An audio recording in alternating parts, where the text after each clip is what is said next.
Here in this full video, we'll learn about how to change streak emojis on Snapchat. So watch this full video till end. Now let's begin. First of all, open the Snapchat app on your device.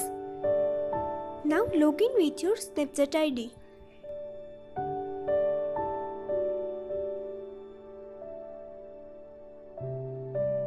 Once you are logged in and on Snapchat, go to your chat.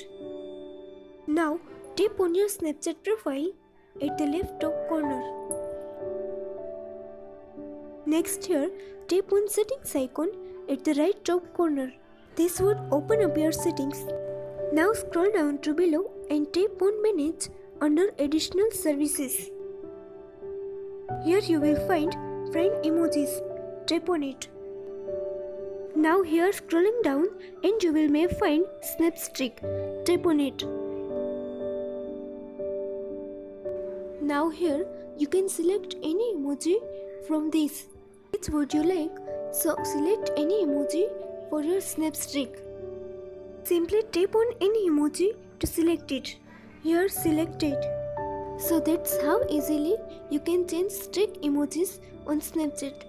Hope this video will help you. Please like this video, subscribe our channel and do comments. Thank you so much for watching this video.